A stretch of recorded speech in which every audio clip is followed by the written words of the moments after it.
துல்ஹஜ் மாதத்தினுடைய முதல் 10 நாட்களும் பெரும் நன்மை தரக்கூடிய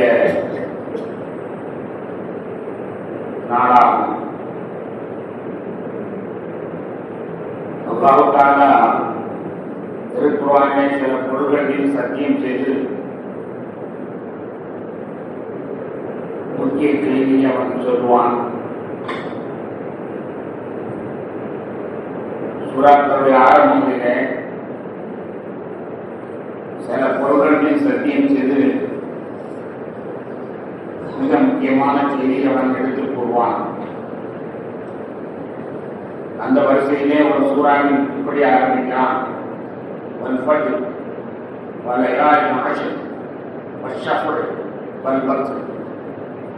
என்று ஆரம்பிக்கின்றான். இதிலே 4 பொருள்கள் மீது சத்தியம் செய்து அவன் சொல்ல வந்த செய்தியை சொல்வான். அதிகாலை வேளையில் சத்தியமாக, வலையாரின் ஆட்சி 10 இரவுகளில் சத்தியமாக, படைப்பினங்களில் சத்தியமாக, அல்லாஹ்வின் சத்தியமாக. அல்லாஹ்வை பற்றி அவன் குறிப்பிடுகிறது அவன் ஒற்றை என்று கூறுவான். படைப்பினங்களை பற்றி கூறுகிற பொழுது இரட்டை என்று கூறுவான். உலகத்தினுடைய எல்லா பொருட்களும் ஜோடி ஜோடியாக படைக்கப்பட்டிருக்கின்றன. பாசிட்டிவ் நெகட்டிவ் என்ற 2 எதிர்ப்புதிர்மான சக்திகளால் அமைக்கப்பட்டிருக்கின்றன. எனவே அல்லாஹ்வை தவிர உள்ள எல்லாமே இரட்டை தான். அல்லாஹ் ஒருவன் மட்டும்தான் ஒற்றை. எனவே இங்கே சத்தியம் செய்கிற பொழுது அதிகாலை வேளையில் சத்தியமாக, அது பறக்கத்தான நேரம். 10 இரவுகளில் சத்தியமாக, அந்த 10 இரவுகள் என்ன என்பதை பற்றி நபிகள் நாயகம் ஸல்லல்லாஹு அலைஹி வஸல்லம் அவர்கள் விளக்கம் சொல்கிற பொழுது துல்ஹஜ் மாதத்தினுடைய ஆரம்ப 10 நாட்களை பற்றி அல்லாஹ் சத்தியம் செய்ததாக கூறுவார்கள். இந்த துல்ஹஜ் மாதத்தினுடைய ஆரம்ப 10 நாட்கள், இதை பற்றி நபிகள் நாயகம் ஸல்லல்லாஹு அலைஹி வஸல்லம் கூறியதாக சஹீஹ் புகாரியிலே ஹஜ்ரத் இப்னு அப்பாஸ் ரலியல்லாஹு அன்ஹு அவர்கள் அறிவிக்கிறார்கள். மாமின் ஐயாமின் அல்-அமலு ஸாலிஹு ஃபீஹின்ன அஹப்பு இலல்லாஹ் மின் ஹாதிஹில் ஐயாமில் அஷ்ரா. எந்த நாளிலேயும் இதைவிட சிறப்பான அமல்கள் யாரும் செய்ய முடியாது இந்த 10 நாட்களை விட என்று நபிகள் நாயகம் ஸல்லல்லாஹு அலைஹி வஸல்லம் சொன்னார்கள். இந்த 10 நாட்களை விட சிறந்த அமல்கள் எப்பொழுதும் கிடையாது. சொல்லும்போது சஹாபாக்கள் கேட்கிறார்கள், கலாம் யா ரசூலல்லாஹ் வல ஜிஹாது ஃபீ சபீலில்லாஹ், அல்லாஹ்வுடைய பாதையில் போர் செய்வது கூட அதிக நன்மை தராதா, இந்த நாளில் அதிகமான நன்மை தராதா என்று சந்தேகம் கேட்டார்கள். வல ஜிஹாது ஃபீ சபீலில்லாஹ், அல்லாஹ்வுடைய பாதையிலே போர் செய்வது கூட, புனித போராடி கூட அதிக நன்மை பெற முடியாது. இந்த நாளில் அமைத்துவது அதை விட சிறப்பானது. ஆனால் ஒன்றே ஒன்று விதிவிலக்க சொல்கிறார்கள். ஒரு மனிதன் தன்னுடைய பொருளோடு, குதிரை, தன்னுடைய வாகனங்கள், செல்வம் எல்லாத்தோடு தற்காப்பு காட்டி வந்தான். வந்து ஒன்று கூட திரும்பவில்லை. அவனும் திரும்ப முடியவில்லை. கொல்லப்பட்டுவிட்டான். அவனுடைய குதிரையும் கொல்லப்பட்டு விட்டது. அவனுடைய பொருளும் அமைக்கப்பட்டுவிட்டது. இந்த ஒருவன் வேண்டுமானால் கொஞ்சம் சிறந்த அமலை செய்தனால கருதலாக இருக்கிற வேறு யாரும் அந்த நாளிலே செய்யக்கூடிய அமலை விட சிறந்த நாள ஆக முடியாது என்று நபிகள் நாயகம் ஸல்லல்லாஹு அலைஹி வஸல்லம் அந்த 10 நாட்களை பற்றி மிகச் சிறப்பாக சொல்லி காட்டுகிறார். அருமையான பருவத்திலே ஒரு அற்புதமான நாட்கள் இந்த 10 நாட்கள். இந்த ஹஜ் பெருநாளுடைய 10 நாட்கள் நம் முன்னால் வருகிறது. இந்த நாளிலே நாம் அதிகமான நன்மைகளை செய்து அபரிமிதமான நன்மையை பெறுவதற்கு நாம் முயற்சிக்க வேண்டும். கண்மணி நாயகம் ஸல்லல்லாஹு அலைஹி வஸல்லம் அவர்கள் சொல்வார்கள், இந்த 10 நாட்களையும் மிகச்சிறந்த அமல் எது தெரியுமா? குர்பானி தான். ஹஜ்ரத் இப்னு அப்பாஸ் ரலியல்லாஹு அன்ஹு மாட்டாங்களே அதற்கு ஆயிஷா நியமாசனம் அவர் அளிப்பதாக ஒரு ஹதீஸ் பதிவு செய்யப்பட்டிருக்கிறது. மா அமிலையும் ஆதத்தின் அமலின் யோக நகரி அகப்பு இழப்பார் நீ எல்லாம் திட்டம் பெருநாள் ரத்தத்தை ஓட்டுவதை விட ஒரு சிறந்த அமல் எதுவுமே இல்லை.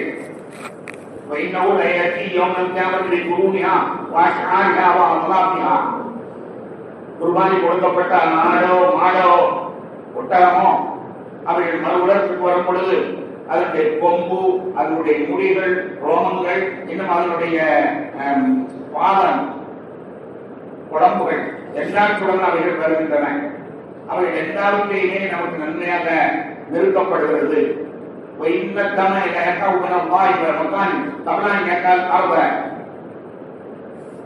குர்பானி கொடுக்கிற பொழுது அங்கு ஓட்டக்கூடிய ரத்தம் பூமியில் விழுவதற்கு முன்னால் அல்லாஹ்வுடைய தர்பாரின் முன்னால் போய் விழுந்து விடுகிறது. எனவே அன்று நீங்கள் நல்ல குர்பானியாக தேர்ந்தெடுத்துக் கொள்ளுங்கள் என்று சொல்லி 10 நாள் செய்யக்கூடிய குர்பானி அந்த 10 நாட்களிலே விசேஷமானது என்று நபிகள் நாயகம் ஸல்லல்லாஹு அலைஹி வஸல்லம் அவர்கள் கூறியிருக்கிறார்கள். அதனுடைய நன்மையை பற்றி சொல்கிற பொழுது கியாமத் நாளில் அந்த வாகனங்கள் அப்படியே வந்து நம்முடைய நன்மையினுடைய எடையிலே அவைகள் எடை போடப்படுகின்றன. இன்னொரு ரிவாயத்தை அஹ்மது ஸைத் ரலியல்லாஹு அவர்கள் அஹ்மது ரிவாயத்திலே அறிவிக்கப்படுகிறது. ஸைத் இப்னு அர்கம் ரலியல்லாஹு அவர்கள் உரைக்கிறார்கள், ஒவ்வொரு முடிக்கும் ஒரு நன்மை எழுதப்படுகிறது. நாட்டிலே எத்தனை மொழி இருக்கும் என கற்று பாருங்கள்.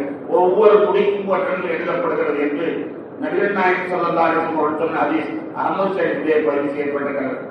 கண்ணியத்திற்குரியவர்களே, இவ்வளவு சிறப்பான அமல், இந்த சிறப்பான அமலை நமக்கெல்லாம் கொடுத்து வைத்திருக்கிறது என்பதை நாம் சிந்தித்து பார்க்க வேண்டும். இது கடமை என்பது ஒரு சிலருக்கு தான். யார் அன்றைய நிலத்திலே ஜக்காத்திலே துறைக்கு சொந்தமாக இருக்கிறார்களோ அவர்கள் மீது அந்த குர்பானை கொடுப்பது கடமை. அவர்கள் மீது கடமை அவ்வளவுதான்.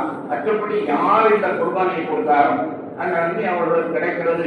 எனவே அந்த நாளில் குர்பானி கொடுப்பதிலிருந்து நாம் நம்மை பிற்படுத்தக்கூடாது. நபிகள் நாயகம் ஸல்லல்லாஹு அலைஹி வஸல்லம் அவர்கள் சொல்லக்கூடிய ஒரு ஹதீஸ், ஹஜ்ரத் உம்மு ஸலமா ரலியல்லாஹு அன்ஹா அவர்கள் சொல்கிறார்கள், மன் ரஆ ஹிலால தில்ஹிஜ்ஜா மன் ரஆ ஹிலால தில்ஹிஜ்ஜா முறையை ஒருவன் பார்த்து விட்டால் அவன் குர்பானி கொடுத்த நாடுவானையானால் துல்ஹஜ் பிறை 1 to 10 வரை அவன் முடி ரோமங்களை களையக்கூடாது, நகங்களை எடுக்கக்கூடாது என்று ஒரு செய்தியை ரசூலுல்லாஹி ஸல்லல்லாஹு அலைஹி வஸல்லம் அவர்கள் சொல்ல உம்மு ஸலமா ரலியல்லாஹு அன்ஹா அவருடைய இந்த ஹதீஸ் முஸ்லிம் ஷரீஃபிலே பதிவு செய்யப்பட்டிருக்கிறது. யார் குர்பானி கொடுக்கிறார்கள் அவர்கள் பிறை 1 to 10 வரை முடியை களையக்கூடாது, ரோமங்களையும் எடுக்கக்கூடாது என்பது வரலாறாக சொல்லி தரப்படுகிறது. கண்ணியத்திற்குரியவர்களே, குர்பானி என்பது அது ஒரு சாதாரணமான ஒரு அமல் அல்ல. எவ்வளவு பெரிய சிறப்பான அமல் என்பதை நாம் அறிவோம். செய்தனா இப்ராஹிம் அலைஹிஸ்ஸலாத்து வஸ்ஸலாம் அவர்கள் செய்த தியாகம், அந்த தியாகத்தினுடைய வரலாற்றை நாம் கொஞ்சம் சிந்தித்து பார்த்தோமே ஆனால் இந்த உலகத்தினுடைய எல்லா பொருள்களுக்குமே சில பரிகாரங்கள் இருக்கின்றன. இந்த பரிகாரங்களை செய்ய வேண்டும். உலகத்தில் உள்ள எல்லா செய்திகளுக்கும் சில பரிகாரங்கள் இருக்கின்றன, அவைகளை செய்ய வேண்டும். அந்த முறையில் தான் குர்பான் ஒரு மனிதனுக்கு ஏற்படக்கூடிய ஆபத்துகளுக்கு குர்பானி பகரமாக ஒரு பரிகாரமாக அமைகிறது. நாம் உலகத்திலே நடமாடுகிறோம், ஆனால் எத்தனை விதமான ஆபத்துகள் நம்மை சுழந்து இருக்கின்றன. அதிலிருந்து நாம் தப்பி வர முடியுமா? சென்ற இடத்திலே எத்தனை விதமான ஆயத்துகள், தண்ணீரினால் ஆபத்துகள், இன்னும் கிருமிகளினால் ஆபத்துகள், இன்னும் மோதல்களினால் ஆபத்துகள், எவ்வளவோ ஆபத்துகள். வெளியில போயிட்டு திரும்பி வந்தா அல்லாவுடைய குடும்பத்தான் வரணும்னு சொல்ற அளவிற்கு இன்றைய காலகட்டத்திலே பெரிய ஆபத்துகள் கொண்டிருக்கின்றன. இந்த ஆபத்துகளில் இருந்து நாம் தப்ப வேண்டுமானால் நமக்கு இந்த குர்பானி அந்த காரியத்தை செய்து கொடுக்கிறார். இப்ராஹிம் அலைஹிஸ்ஸலாத்து வஸ்ஸலாம் அவர்கள், இஸ்மாயில் அலைஹிஸ்ஸலாத்து வஸ்ஸலாம் அவர்கள் அறுக்க துணிந்தார்கள். அல்லாஹ் தஆலா அதை ஏற்றுக்கொண்டு விட்டான். ஏற்றுக்கொண்டு விட்டான், முடித்து விட்டது. ஆனால் அதோடு அவன் ஏற்றுக்கொண்டு முடித்து விடலாம். ஆனால் அந்த அதை செய்யாமல் ஒரு ஆட்டை சொர்க்கத்தில் இறக்கி வைத்து அதை அறுக்குமாறு செய்கின்றார்.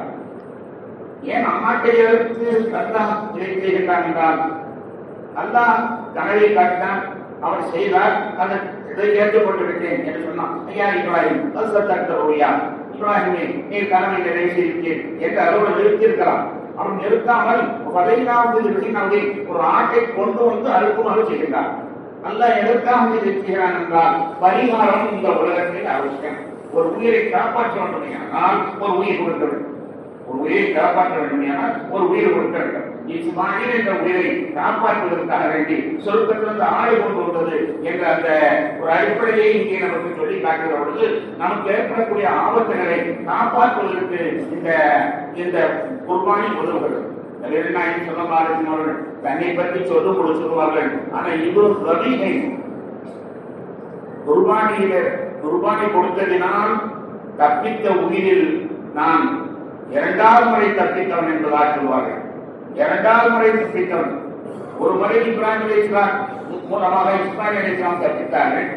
இஸ்மாயில் அலைஹிஸ்ஸலாத்துடைய வம்சத்தில் தான் நபிகள் நாயகம் ஸல்லல்லாஹு அலைஹி வஸல்லம் வருகிறார்கள். அவர் இஸ்மாயில் அலைஹிஸ்ஸலாம் அவர்கள் தப்பித்தார்கள். அவருக்கு பதிலாக குர்பானி அல்லாஹ் கொடுத்திருந்தான். அதற்கு பிறகு அதே வரிசையிலேயே நபிகள் நாயகம் ஸல்லல்லாஹு அலைஹி வஸல்லம் தந்தையும் தப்புகிறார். நபிகள் நாயகம் ஸல்லல்லாஹு அலைஹி வஸல்லம் தந்தை அப்துல்லா அவரும் அந்த குர்பானியினால் தப்பிக்கப்பட்டவர். அதுதான் பெருமானார் ஸல்லல்லாஹு அலைஹி வஸல்லம் அலைஹிம் ரபீஹைனி இரண்டு முறை குர்பானியின் மூலமாக தப்பித்த உயிருடைய மகன் நான் என்று சொல்வார்கள். அப்துல்லா அவருடைய தகப்பனார் அப்துல் முத்தலிபுக்கு 10 பிள்ளைகளிலே ஒரு பிள்ளை, மொத்தம் 10 பிள்ளைகளுக்கு பிறந்தது. அப்துல்லா சின்ன பிள்ளை. ஒரு சின்ன பிரச்சனையில அப்துல் முத்தலிபு நேர்ச்சை செய்து விடுகிறார், நான் என்னுடைய மகன்களில் ஒருவரை குர்பானி கொடுக்கிறேன் என்று. என் மகன்களில் ஒருவரை குர்பானி கொடுக்கிறேன் என்று அவர் ஒரு காரியத்துக்காக நேர்ச்சி வைத்து விடுவார். ஜம்சம் கிணற்று சம்பந்தமான ஒரு சண்டை. ஜம்சம் கிணறு நீண்ட காலமாக தூர்ந்து போயிருந்தது. இப்ராஹிம் அலைஹிஸ்ஸலாமுடைய காலத்தில் 5000 ஆண்டுகளுக்கு முன்னால் உள்ளது.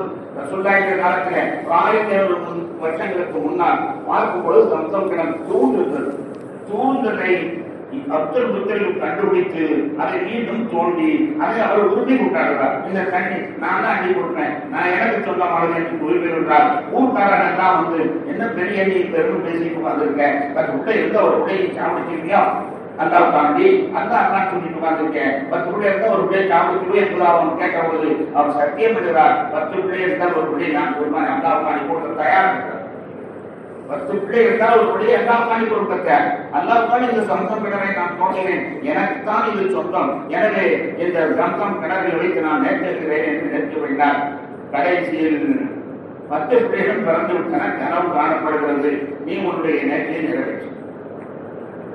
நேர்த்தியை நிறைவேற்றி என்று சொன்னவுடன் எப்படி இப்ராஹிம் அலைஹிஸ்ஸலாம் அவர்கள் இஸ்மாயில் அலைஹிஸ்ஸலாத்தை பிடித்துக் கொண்டு சென்றார்களோ அதை கொண்டு அப்துல்லாவை பிடித்துக் கொண்டு அப்துல் முத்தலிபு அவர் அறுக்கக்கூடிய இடத்தை நோக்கி செல்கிறார். செல்லும் பொழுது ஊர் மக்கள் எல்லாம் சேர்ந்து தடுக்கிறார்.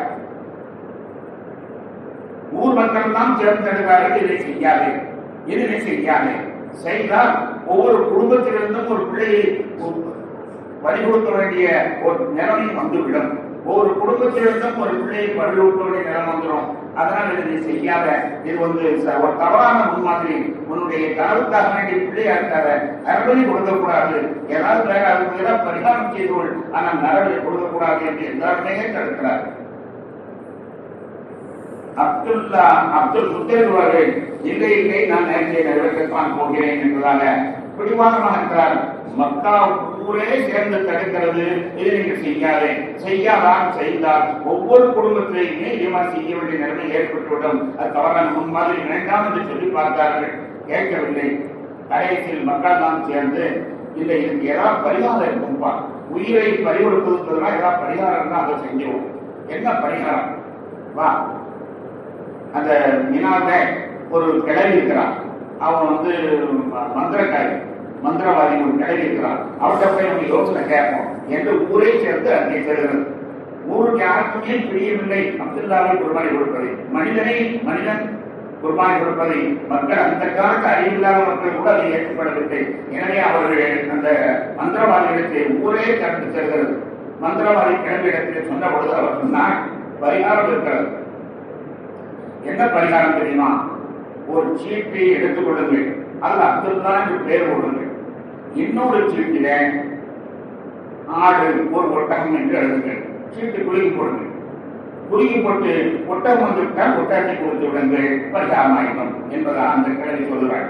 அப்படி ஒரு ஒட்டகம் வரவில்லையானால் 2 ஒட்டகம் என்று சொல்லி மீண்டும் கொடுத்துங்கள், 2 ஒட்டகம் வரவில்லையானால் 3 ஒட்டகம் என்று சொல்லி கொடுத்துங்கள், 3 ஒட்டகம் வர, இப்படியே நீங்கள் ஒட்டகத்தினுடைய எண்ணிக்கை அதிகமாக கொண்டே இருங்கள். சீட்டு குலுக்கி போட்டு எப்பொழுது ஒட்டகம் வருகிறதோ அது வரை நீங்கள் சீட்டு குலுக்கி போட்டுக் கொண்டே இருங்கள். அப்படி நீங்கள் அந்த ஒட்டகத்தை அறுத்து விட்டால் இந்த பிள்ளையை காப்பாற்றலாம். இந்த பிள்ளையை காப்பாற்றுவதற்கு அதான் பரிகாரம் என்பதாக மக்கள் நாம் சொல்கிறார்கள். அதன்படி கடைசியில் சீட்டு குளிக்கப்படுகிறது. மக்கள் எல்லாம் ஆர்வத்தோடு பார்க்கிறார்கள். 1, 2, 3, 4, 5, 10, 20 என்று வளர்ந்து கொண்டே இருக்கிறது. கடைசியில் 100 ஒட்டகம் என்று ஒரு சீட்டை எழுதி, ஒரு சீட்டிலே அப்துல்லா என்று பெயர் எழுதி குளிக்கப்பட்ட பொழுது 100 ஒட்டகம் என்று வந்தது. அதன் பிறகு அப்துல் முத்தலிப் அவர்கள் 100 ஒட்டகம் ஒரு ஒட்டகம் எவ்வளவு விலை இருக்கும் என்பதை நீங்கள் கொஞ்சம் யோசித்து பாருங்கள். 100 ஒட்டகத்தை கொடுத்து அதன் மூலமாக அப்துல்லா காப்பாற்றப்பட்டார்கள். அப்துல்லா காப்பாற்றப்பட்டதுடன் தான் எங்கள் கண்மணி நாயகம் சொல்லுவார் நமக்கு கிடைத்தார்கள். கண்மணி நாயகம் சொல்லுவார்கள் 2 உயிரை காப்பாற்றப்பட்டவர்கள் உள்ளவர்கள். அப்படிப்பட்ட பெருமானார் அதை சொல்லும் பொழுது அதை எழுதணும் செய்வார்கள். எப்படி இந்த ஒட்டகத்தின் மூலமாக, ஒட்டகத்தை குர்பானி கொடுப்பதன் மூலமாக இந்த உயிரை காப்பாற்றப்பட்டதோ அதை போன்று நாம் குர்பானி கொடுக்கிற பொழுது நமக்கு வரக்கூடிய ஆபத்துகளுக்காக காப்பாற்று, உங்களை காப்பாற்றுகிறது என்பதை அவர்கள் தெளிவாக நமக்கு சொல்லி காட்டுகிறார்கள். இதனால் நபிகள் நாயகம் ஸல்லல்லாஹு அவர்கள் விடாமல் செய்தார்கள். அவர்கள் மதீனாவுக்கு வந்து 10 வருடமும் குர்பானி கொடுத்திருக்கிறார்கள். குர்பானி கொடுக்கிற பொழுது அதற்கு அரசரை இல்லாதவர்கள் இருக்கிறார்கள். நபிகள் நாயகம் ஸல்லல்லாஹு அவர்கள் ஒவ்வொரு வருடமும் 2 குர்பானி கொடுப்பார்கள். நல்ல ஒட்டகமாக அவர்கள் கொடுப்பார்கள். அதிலே அந்த 2 ஒட்டகத்தில் 2 ஆடு கொடுப்பார்கள். துருமுதியிலே இந்த ஹதீஸ் பதிவு செய்யப்பட்டிருக்கிறது. அதற்கு அரசரை இல்லாதவர்கள் அவர்கள் அறிவிக்கிறார்கள். வருடம் 2 ஆடு குர்பானி கொடுப்பார்கள். அதிலே ஒன்று தனக்காக வேண்டியும் ஒன்று உம்மத்துகளுக்காக வேண்டியும் ரசூலுல்லாஹி ஸல்லல்லாஹு அலைஹி வஸல்லம் கொடுப்பார்கள். அவ்வாறு அவர்கள் கொடுத்ததின் காரணமாக அவருடைய உயிருக்கு எத்தனை ஆபத்து வந்தது தெரியுமா? எத்தனை ஆபத்து! ஒரு மனிதனுக்கு இவ்வளவு ஆபத்தா என்று நாம் நினைப்போம். எவ்வளவோ ஆபத்து இருந்தது. எத்தனை ஆபத்துகளிலிருந்தும் அவன் தப்பி இருக்கிறான். அவன் தப்பி இருப்பதற்கு என்ன காரணம் என்று ஆய்வு பார்க்கிற பொழுது அவன் கொடுத்த குர்பானி அவனை காப்பாற்றி இருக்கிறது என்பதாக கொடுக்கலாம். கணேசர்களே, இந்த பரிகாரத்தை பற்றி அல்லாஹ் இன்னொரு இடத்துல ஒரு செய்தியை சொல்வான். மூசா அலைஹிஸ்ஸலாம் அவருடைய காலத்தில் நடந்த ஒரு செய்தி. ஒரு பணக்காரன், திரண்ட செல்வத்துக்குரியவன், அவனுடைய மகனை செச்சாவளி மக்கள் அங்கிருந்து கொலை பண்ணினான். பணக்காரனுக்கு ஒரு மகன், அந்த ஒரு மகன் தான் என்னைக்குமே விவகாரம் தான். ஏன்னா அவனை சாவடிச்சா நமக்கு சொத்து வந்துடும் என்பதாக அண்ணன் தம்பி மக்கள் எல்லாம் நம்புகிறார். எங்கே அவனை சாதித்து விட்டு வரை யாருக்குமே தெரியாத மாதிரி அவர்களே வந்து ரொம்ப தூரத்தில் வந்து ஜனாதாரத்தை போட்டு விட்டு அவர்களே வந்து கேஸ் கொடுக்குறாங்க மூசா அலைஹிஸ்ஸலாத்தை. அந்த காலத்தில் கேஸுக்கு மார்க்கத்தின் பிரகாரம் தான் அந்த தீர்ப்பு செய்ய முடியும். வேற நம்ம துப்பறி கிடையாது. அப்படி மூசா அலைஹிஸ்ஸலாத்தை சொல்ல மூசா அலைஹிஸ்ஸலாம் அவர்கள் அது சம்பந்தமே நிறைய வரலாறு. மூசா அலைஹிஸ்ஸலாம் அவர்கள் எல்லாவற்றையும் கேட்டு அல்லாஹ் பதில் வருகிறது. ஒரு மாட்டை அறுத்து அந்த மாட்டினுடைய ஒரு பகுதியை அந்த மனிதனுக்கு அளித்தால் அந்த மனிதன் உயிர் விட்டு எழுந்து போவான். ஒரு மனிதன் உயிர் விட்டு எழுவதற்கானால் இன்னொரு உயிரையே அறுத்தவர்கள். ஒரு மாட்டை அறுத்து அதன் மூலமாக அந்த மனிதனை அழித்தால் அவன் உயிர் விட்டு எழுந்துவான் என்பதாக அல்லாஹ் கூறினான். அதுபடியே நடந்ததாக சொல்வான். மூசா لقومه إن الله يأمركم أن تذبحوا بقرة. إذ قال موسى لقومه إن الله يأمركم أن تذبحوا بقرة. அல்லாஹ் தஆலா மாட்டை அறுக்குமாறு ஏவுகிறான் என்று திருக்குறானிலே இந்த வரலாற்றை சொல்கிறான். அந்த மாட்டினுடைய உயிரை நாம் அறுக்கிற பொழுது அந்த மனிதன் உயிர் கொஞ்ச நேரம் உயிர் கொடுக்கப்பட்டது, இறந்த ஒரு மனிதனுக்கே உயிர் கொடுக்கப்பட்டது என்பதை பார்க்கிறோம். அருமை நாயகம் ஸல்லல்லாஹு அலைஹி வஸல்லம் வரலாற்றை பார்த்தார். உண்மையிலேயே கண்மணி நாயகம் ஸல்லல்லாஹு அலைஹி வஸல்லம் அவர்கள் அந்த குர்பானியின் மூலமாக தப்பினார்களோ என்று நமக்கு சொல்ல தோன்றுகிறது. எத்தனை விதமான ஆபத்துக்கள், அப்படிப்பட்ட ஆபத்துக்கள் வேறு எவருக்குமே ஏற்பட்டதில்லை என்பதை எண்ணலாம்.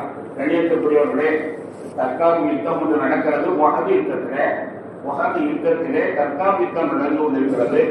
அந்த தற்காப்பு யுத்தத்தில் நபிகள் நாயகம் ஸல்லல்லாஹு அலைஹி வஸல்லம் அவர்களை நோக்கி ஒருத்தன் அம்பு எழுதி விட்டான். இப்னு குமையா என்று பேர். இப்னு குமையா என்பவன் ஒரு அம்பு எய்தான். அந்த அம்பு நேராக பெருமானாரை நோக்கி வருகிறது. தடுப்பதற்கு யாருமே இல்லை. அது குறிவாக்கு எரியப்பட்டது. அந்த காலத்தில் அம்பு எய்வதிலே மிக திறமைசாலி. அவன் எய்தான் நேர பெருமானாரை நோக்கி வருகிறது. நேர வருகிறது. ஆனால் அல்லாஹ் அவர்களை காப்பாற்றி விட்டான். அதற்கு முஸ்அப் உமைர் ரலியல்லாஹு என்ற ஒரு சஹாபி வேகமாக நிலைமையை புரிந்து கொண்டு தன்னுடைய நெஞ்சை கொண்டு வந்து அம்புக்கு குறியாக்கி விட்டார். அம்பு வர்ற திசையிலே தன்னுடைய அம்பை தன்னுடைய நெஞ்சை நடுவிலே கொடுத்து விட்டார். கொடுத்த உடனே அவருடைய நெஞ்சில் பட்டு அது அவர்கள் இங்கே சுருண்டு வஃபாத்தானார்கள் என்பதை வரலாற்றில் பார்க்கிறோம். பெருமானார் ஸல்லல்லாஹு அலைஹி வஸல்லம் வந்த ஆபத்தை அல்லாஹ் முஸ்அப் உமைர் அவர்கள் மூலமாக அதை காப்பாற்றினான் என்பதும் ஒரு செய்தியாக நமக்கு சொல்லித் தரப்படுகிறது.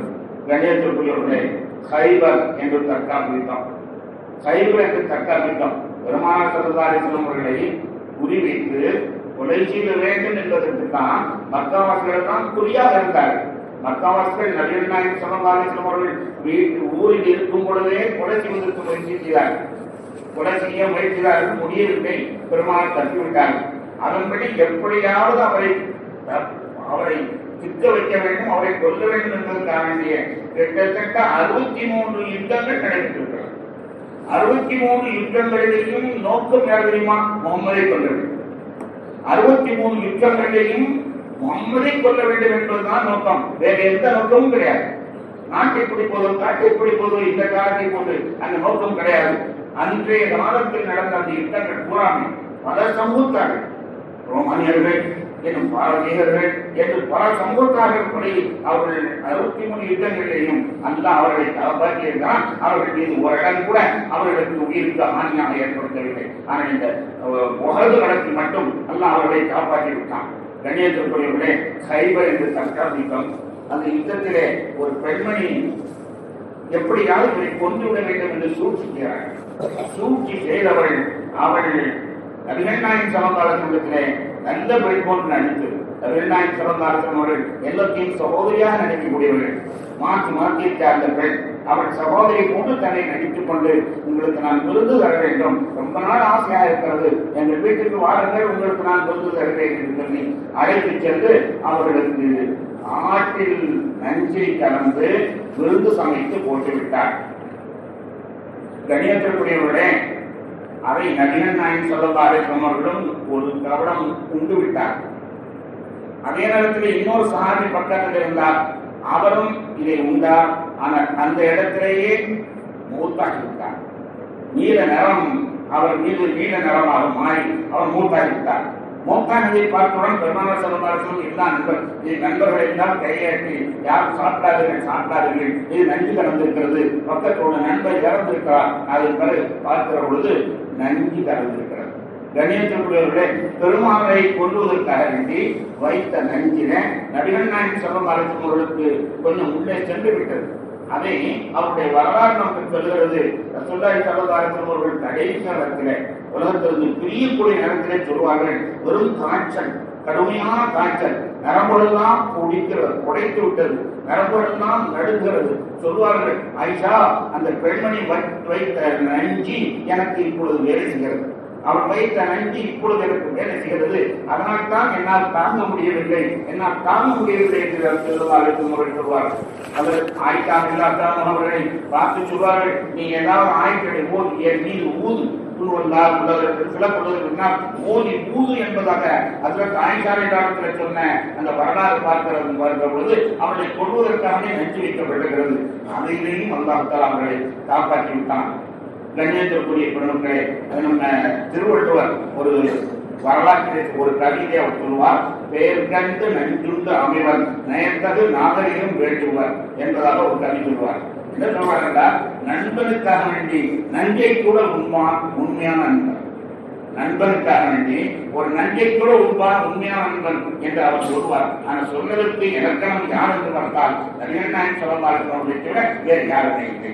சகோதரி மாதிரி அந்த பெண் நடிக்கின்றான். எனவே அவள் நமக்கு உணர்ந்துகிறார், போர் நேரம் சூழ்ந்திருக்கிற நேரம், கைவிளைவு யுத்தம் நடந்து கொண்டிருக்கிற நேரம், இந்த நேரத்தில் இதில் நமக்கு ஏதாவது விஷயம் இருக்குமே என்பதாக பெருமாள் யோசிக்கவில்லை.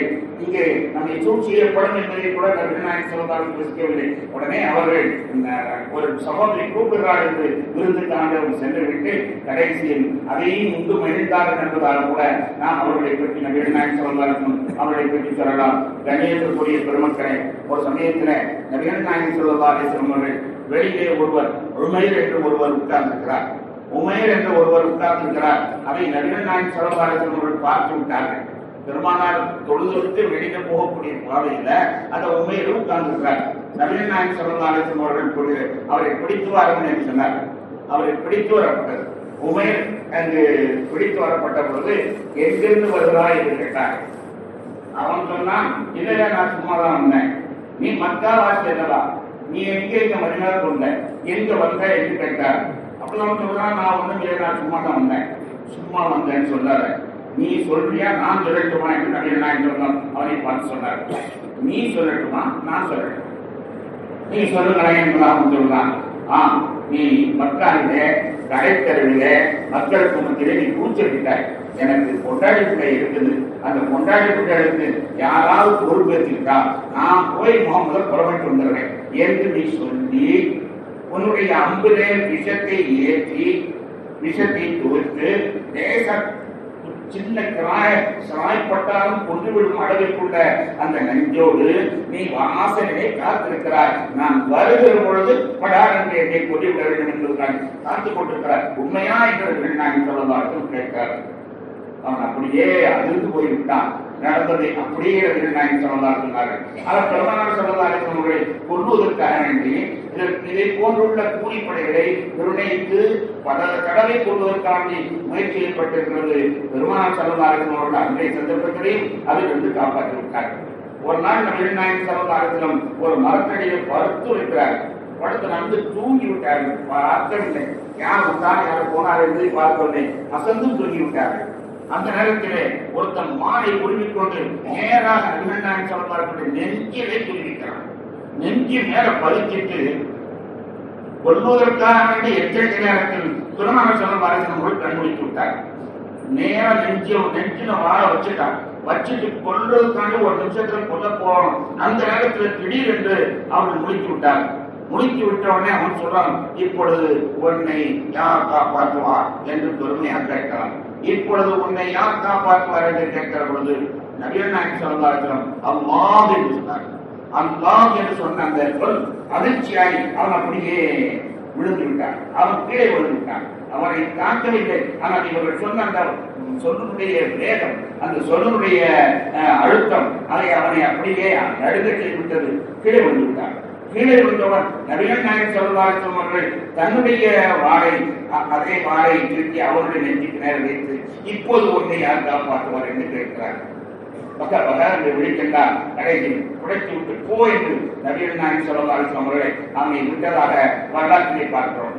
நெஞ்சுக்கு நேராக வாளை கொண்டு வந்து குறித்த பொழுது கூட அல்லாஹ் தஆலா அவர்களை காப்பாற்றிவிட்டார். இப்படி நீங்கள் அவருடைய வரலாற்றை பார்த்தால் காப்பாற்றப்பட்டிருக்கிறார். ஒவ்வொரு சந்தர்ப்பத்திலும் காப்பாற்றப்பட்டிருக்கிறார்கள். காரணம் என்ன என்றால் இந்த குர்ஆனுடைய பலாபலன் என்று சொன்னாலும் அது மிகையான ஒன்று அல்ல. கண்ணியத்திற்குரிய பெருமக்களே, அதை போன்று நபிகள் நாயகம் ஸல்லல்லாஹு அலைஹி வஸல்லம் அவர்கள் செய்தியை வைத்து அவர்களை கொள்ள வேண்டும் என்று ஆரம்பிச்சு நடந்ததை வரலாற்று குர்ஆனிலே நமக்கு சொல்லி காட்டலாம். செய்வதை வைத்து அவர்களை கொள்வதற்கான செய்தி செய்யப்பட்டிருக்கிறது. அவர்களுடைய வீட்டில் வேலை செய்கிற ஒரு சிறுவன் மூலமாக கண்மணி நாயகம் ஸல்லல்லாஹு அலைஹி வஸல்லம் தலை சீவக்கூடிய அந்த சீப்பினுடைய பற்கள், ஒளிந்த பற்கள், பெருமானார் ஸல்லல்லாஹு அலைஹி வஸல்லம் தாடியிலிருந்து முதிர்ந்த முடிகள், இது போன்ற பொருட்களை வைத்து ஒரு பெரிய கிணற்றின் அடியிலே செய்வினை செய்து வைத்திருந்ததை அல்லாஹ் தஆலா கண்டுபிடித்து விட்டான். அல்லாஹ் தஆலா அவர்களுக்கு காட்சி கொடுத்து விட்டான். இல்லையானால் அந்த செய்வினையிலேயே அவர் பைத்தியம் விடுத்தி இறந்திருக்க வேண்டும். அது போன்றுள்ள செய்வினை வைத்து அவர்களை கொள்வதற்காக வைத்திருக்கிறது. அதிலும் பெருமானார் ஸல்லல்லாஹு அலைஹி வஸல்லம் தப்பிவிட்டார். கண்ணியத்துக்குரிய பெருமக்களே, ஒரு சமயத்தில் அவர்களை கொள்வதற்காக வேண்டி யூதர்கள் சூழ்ச்சி செய்கிறார்கள்.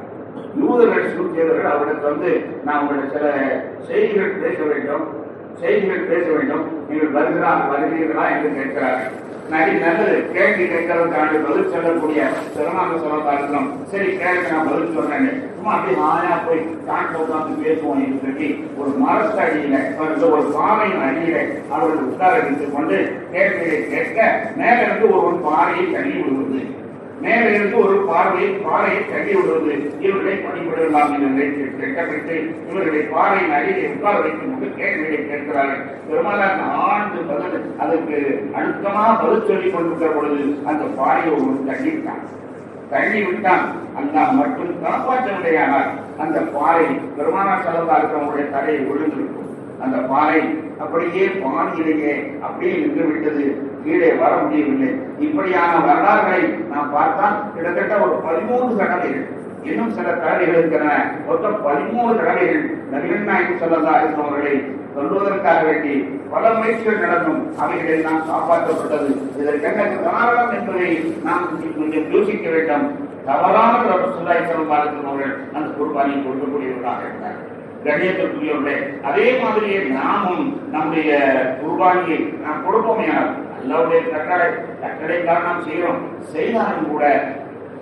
செய்தாலும் கூட அதனால் நமக்கு ஒரு பரிகாரம் கிடைக்கின்றது, நம்முடைய உயிர் பாதுகாக்கப்படுகிறது என்ற அந்த பேருண்மையை நாம் நினைத்து பார்த்தோமேனால் இந்த காலத்தில் ஒவ்வொருவருமே அதில் முக்கியத்துவம் செய்து கொடுக்க வேண்டும். கிடைக்கக்கூடியவர்களே, நம்முடைய வீடுகளிலே பார்த்தால் ஒரு குர்பானி கொடுப்பார். ஒரு வீட்டிலே ஒரு ஆடு இருப்பார்கள் என்று கணக்கு. ஆனால் வீட்டிலே 4 மகன் இருப்பான், 4 பேரும் தனியாக சம்பாதிப்பான். 4 பேரும் விதமான ஒவ்வொரு இடங்களிலிருந்து பணம் வந்து கொண்டிருக்கும். அப்படி இருக்கையில ஒரு குர்பானி தான் கொடுப்பான். இல்ல, ஒரு சம்பாதிக்கக்கூடிய ஒவ்வொருவரும் அவரவர்களுடைய கடமை என்று வருகிற பொழுது அவர் தனியாக கொடுக்க வேண்டும். சம்பாதிக்கக்கூடிய மகன் இருப்பானா அவன் அவருடைய செல்வம் சர்க்காருடைய செல்வத்தோட மிஞ்சி இருக்குமானால் அவன் தனியாக கொடுக்க வேண்டும். நம் ஆண்கள் ஒவ்வொருவருக்குமே கொடுக்க வேண்டியிருக்கு. அதே பெண்களும் ஏமாற்ற முடியாது. அவர்களுக்கு நகை வைத்திருக்கிறார்கள். 10 பவுனை விட குறைந்த பெண் ஆண் யார் இருக்கிறார்கள் இந்த உலகத்திலே? 10 பவுனை விட குறைந்தவர்கள் யார் இருக்கிறார்கள்? ஞாபகம் பொழுதே 10 தாண்டித்தான் போய் கொண்டிருக்கிறது. ஒவ்வொரு பெண்ணிடத்திலும் 10 பவுன் இருக்கிறது. அப்ப அந்த பெண்ணும் குர்பானி கொடுக்க வேண்டும். ஆக ஒரு குர்பானி இல்ல, ஒரு வீட்டிலே 10 குர்பானி கொடுக்க வேண்டியிருக்க ஒன்றை கொடுத்து நாம் ஏமாற்றிக் கொண்டிருக்கிறோம். அது உண்மையிலே ஏமாற்றி விட்ட என்பதை ஒவ்வொருவருக்கும் பாதுகாப்பு தேவை. ஒவ்வொருவரும் இந்த காரியத்தை நாம் செய்ய வேண்டும். அதிகமான குர்பானியை கொடுங்கள். இப்பொழுதிருந்தே அறிவிகள் தேர்ந்தெடுத்த ஆரம்பிங்கள். நபிகள் நாயகம் ஸல்லல்லாஹு அலைஹி வஸல்லம் சொல்வார்கள், 4 காரியத்தை மட்டும் நீங்கள் கவனித்துக் கொள்ளுங்கள். அந்த குர்பானி என்பது செம்மறியாடாக இருந்தால் 6 மாதம் பூர்த்தியாக இருக்க வேண்டும். வெள்ளாடாக இருந்தால் 1 வருடம் பூர்த்தியாக இருக்க வேண்டும். மாடு 2 வயது பூர்த்தியாக இருக்க வேண்டும். ஒட்டகம் 5 வயது பூர்த்தியாக இருக்க வேண்டும். இதில் 4 விஷயங்களை கவனிக்க வேண்டும்.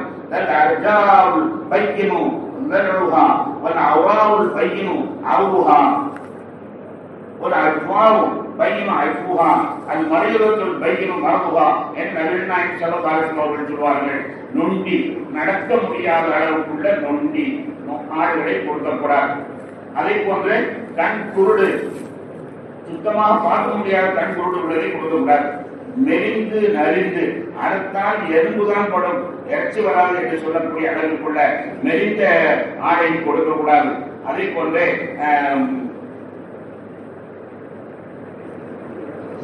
நெறிந்த ஆடுகள் கொடுக்கக்கூடாது, நோய்க்காடுகள் கொடுக்கக்கூடாது, குருடான ஆடுகள் கொடுக்கக்கூடாது, இன்னும் நொண்டியான ஆடுகள் கொடுக்கக்கூடாது.